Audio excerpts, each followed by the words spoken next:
చాలా మంది customers photographers ని బ్లేమ్ చేస్తున్నారు. కొన్ని లక్షలు ఇన్వెస్ట్మెంట్ చేసి కెమెరాస్ కొనుక్కొని వాళ్ళు బిజినెస్ స్టార్ట్ చేస్తే వాళ్ళని సిల్లీ రీజన్స్ తో బ్యాడ్ చేస్తున్నారు. ఆ ఫోటోగ్రాఫర్ తీసిన ఫొటోస్ క్లారిటీగా ఉండవు, వాళ్ళు ఇచ్చే అవుట్పుట్ అస్సలు క్వాలిటీగా ఉండవు, వాళ్ళ యొక్క ప్రైస్ అనేది చాలా ఎక్స్పెన్సివ్ గా ఉంటుంది, వాళ్ళ ఆల్బమ్ అనేది చాలా డిలే చేస్తున్నారు. ఇలా చెప్పుకుంటూ పోతుంటే చాలా సిల్లీ రీజన్స్ తో ఫోటోగ్రాఫర్స్ ని బ్యాడ్ చేస్తున్నారు. ఒక ఫోటోగ్రాఫర్ ఎప్పుడు బెస్ట్ అవుట్పుట్ ఇవ్వాలని అనుకుంటారు. ఫర్ ఎగ్జాంపుల్ మీరు ఇచ్చే 50,000లో ₹1 మిగలకపోయినా మీకు బెస్ట్ అవుట్పుట్ ఇవ్వాలని అనుకుంటారు. ఎందుకంటే మీకు బెస్ట్ ఇవ్వడం వల్ల మీ ద్వారా ఇంకో 4 ఈవెంట్స్ వస్తాయనే ఆశతో మంచి అవుట్పుట్ ఇవ్వడానికే ప్రయత్నిస్తారు.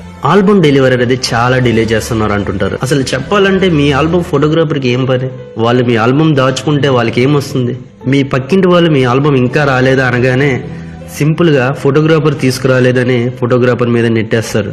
అంతేగాని మేము ఇంకా 15,000 ఇవ్వాలి అందుకే లేట్ అవుతుంది అని మాత్రం చెప్పరు. ఎన్నో నిద్రలేని రాత్రులు, సుదీర్ఘమైన ప్రయాణాలు, గంటల తరబడి నిలబడి ఫోటోగ్రఫీ చేస్తూ నిద్రాహారాలు మానేసి డిజైనింగ్ చేసి ఆల్బమ్ ప్రింటింగ్ ఇచ్చి డెలివరీ ఇస్తే మీరు ఇచ్చే 50,000లో 2-3 మిగులుతాయని ఆశతో ఉంటారు. కానీ మీరు ఆల్బమ్ మాత్రం తీసుకువెళ్లరు. ఏమనంటే సింపుల్ గా ఫోటోగ్రాఫర్ లేట్ చేస్తున్నారంట. ఇంకా ప్రైస్ విషయంకి వస్తే ఒక్కొక్క ఫోటోగ్రాఫర్ ప్రైస్ ఒక్కొక్కలా ఉంటుంది. వాళ్ళ యొక్క క్రియేటివిటీ వర్క్ ని బట్టి, వారి యొక్క టాలెంట్ బట్టి ప్రైస్ అనేది డిసైడ్ చేసుకుంటారు.